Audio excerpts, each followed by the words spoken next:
اتنا اپنے آپ کو برباد کر لیا ہے کہ اس کا خمیازہ اس کی بوڑھی ماں کو بھگتنا پڑ رہا ہے، رو رہی ہے۔ لیکن اولاد اولاد ہوتی ہے، بیٹا بیٹا ہوتا ہے۔ میرے بھائیوں ذرا سوچو تو صحیح، اگر ماں کی آنکھ سے ایک آنسو بھی گرا تو کیا تم کبھی اپنے آپ کو معاف کر سکتے ہو، کرا سکتے ہو؟ ذرا تصور کرو کہ ماں کا مقام و ماں کا مرتبہ کیا ہوتا ہے۔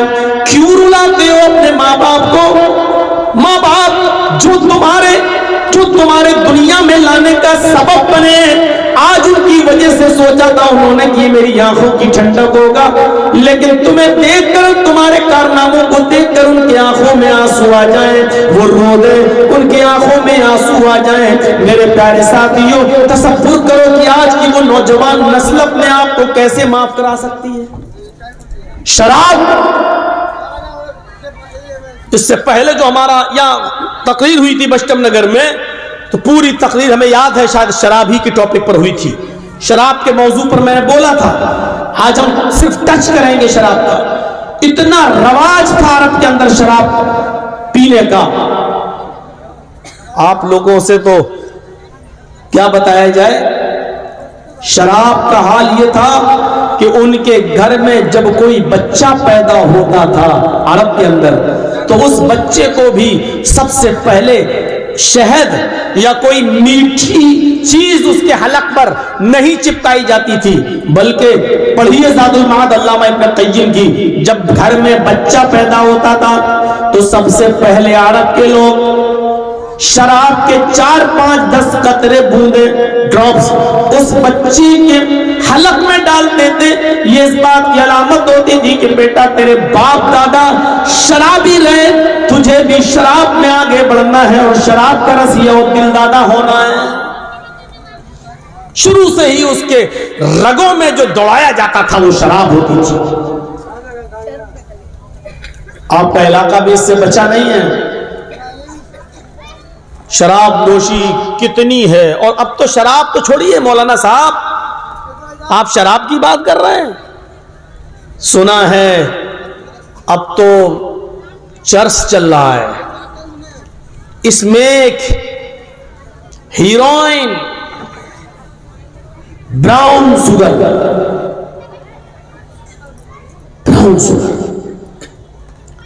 موجودہ حالات یہ بتاتے ہیں کہ اس وقت ہندوستان کے اندر ہر 5 میں 1 شرابی ہے،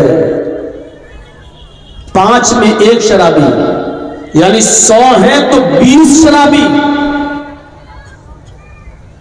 اگر انڈیا کی تعداد 100 ہے تو 20 شرابی، اور آپ تعجب کریں گے ان 20 میں 10 مسلمان اور 10 میں پوری ہندو بھی، سکھ بھی، جینی بھی، عیسائی بھی، یہودی بھی، بدھسٹ بھی، جینی بھی، یہ 10 میں 20 میں آپ سوچئے 100 میں 20 شرابی ہیں اور 20 میں 10 ٹوٹل مسلمان۔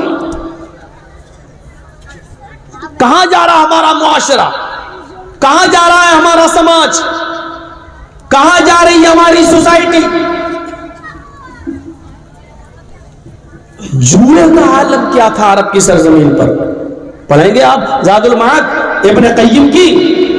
جوا اتنا کھیلتے تھے، اتنا کھیلتے تھے، اتنا کھیلتے تھے کہ جب رقم ہار جاتے تھے تو مکان جوئے میں لگا دیا کرتے تھے، اور جب جوئے میں مکان بھی ہار جاتے تھے پھر بھی ان کا دل نہیں بھرتا تھا تو جوئے میں اپنی جوان بیوی اپنی جوئے میں لگا دیا کرتے تھے کہ لو ہم نے اپنی بیوی جوئے میں لگا دی۔ کیا ہو گیا؟ یہ صحیح نہیں ہے، سب پہلے کیا کرو بھائی، آگے لاؤ، یہ ہاتھ پیر چلائیں گے تو مائک ادھر جائے گا۔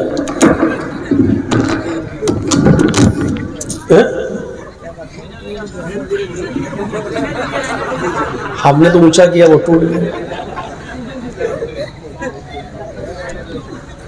پہلے ہی سے چپکایا ہوا لایا ہوگا، اتنا کمزور تھوڑی مائک ہوتا ہے۔ 20 سال سے تقریر کر رہے ہیں کبھی نہیں ٹوٹا مائک، چلیے ہوتا ہے۔ تو بیوی جوئے میں لگا دیا کرتے تھے،